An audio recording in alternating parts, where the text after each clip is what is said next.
بسم اللہ الرحمن الرحیم۔ حدیث نبوی صلی اللہ علیہ وآلہ وسلم۔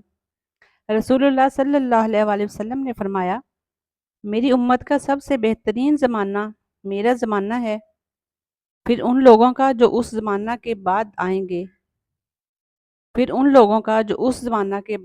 گے۔ حضرت عمران رضی اللہ عنہ کہتے ہیں کہ مجھے یاد نہیں کہ حضرت صلی اللہ علیہ وآلہ وسلم نے اپنے دور کے بعد 2 زمانوں کا ذکر کیا یا 3 کا۔ پھر آپ صلی اللہ علیہ وآلہ وسلم نے فرمایا کہ تمہارے بعد ایک ایسی قوم پیدا ہوگی جو بغیر کہے گواہی دینے کے لیے تیار ہو جایا کرے گی، اور ان میں خیانت اور چوری اتنی عام ہو جائے گی کہ ان پر کسی قسم کا بھروسہ باقی نہیں رہے گا، اور نظریں مانیں گے لیکن انہیں پورا نہیں کریں گے۔ حرام مال کھا کھا کر ان پر موٹاپا عام ہو جائے گا۔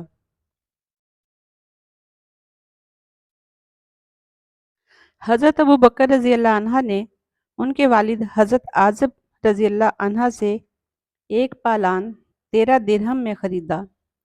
پھر ابو بکر رضی اللہ عنہ نے عازب رضی اللہ عنہ سے کہا کہ برا اپنے بیٹے سے کہو کہ وہ میرے گھر پہ پالان اٹھا کر پہنچا دیں۔ اس پر حضرت عازب رضی اللہ عنہ نے کہا، یہ اس وقت تک نہیں ہو سکتا جب تک آپ وہ واقعہ بیان نہ کریں کہ آپ اور رسول اللہ صلی اللہ علیہ وآلہ وسلم مکہ سے ہجرت کرنے کے لیے کس طرح نکلے تھے، حالانکہ مشرکین آپ دونوں کو تلاش بھی کر رہے تھے۔ انہوں نے کہا کہ مکہ سے نکلنے کے بعد ہم رات بھر چلتے رہے اور دن میں بھی سفر جاری رکھا، لیکن جب دوپہر ہو گئی تو میں نے چاروں طرف نظر دوڑائی کہ کہیں کوئی سایہ نظر آ جائے اور ہم اس میں کچھ آرام کر سکیں۔ آخر ایک چٹان دکھائی دی اور میں نے اس کے پاس پہنچ کر دیکھا کہ سایہ ہے۔ پھر میں نے نبی کریم صلی اللہ علیہ وآلہ وسلم کے لیے ایک فرش وہاں بچھا دیا اور عرض کیا کہ یا رسول اللہ صلی اللہ علیہ وآلہ وسلم، آپ اب آرام فرمائیں۔ چنانچہ آپ صلی اللہ علیہ وآلہ وسلم لیٹ گئے۔ پھر میں چاروں طرف دیکھتا ہوا نکلا کہ کہیں لوگ ہماری تلاش میں نہ آئے ہوں۔ پھر مجھ کو بکریوں کا ایک چرواہا دکھائی دیا جو اپنی بکریاں ہانکتا ہوا اسی چٹان کی طرف آ رہا تھا، وہ بھی ہماری طرح سایہ کی تلاش میں تھا۔ میں نے بڑھ کر اس سے پوچھا کہ لڑکے تو کس کا غلام ہے؟ اس نے قریش کے ایک شخص کا نام لیا تو میں نے اسے پہچان لیا۔ پھر میں نے اس سے پوچھا، کیا تمہاری بکریوں میں دودھ ہے؟ اس نے کہا، جی ہاں۔ میں نے کہا، کیا تم دودھ دو سکتے ہو؟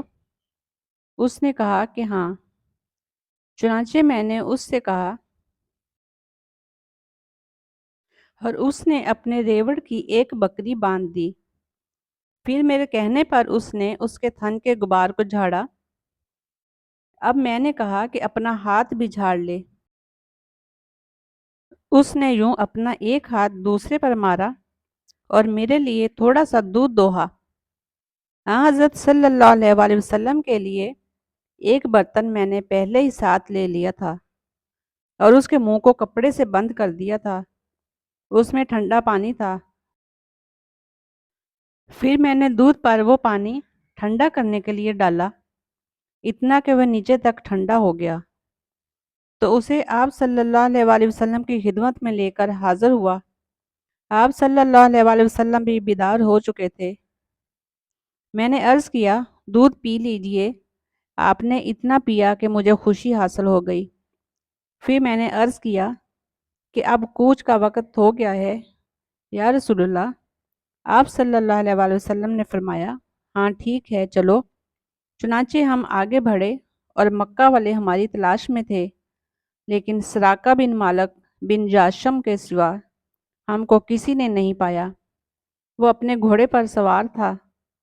میں نے اسے دیکھتے ہی کہا کہ یا رسول اللہ، ہمارا پیچھا کرنے والا دشمن ہمارے قریب آ پہنچا ہے۔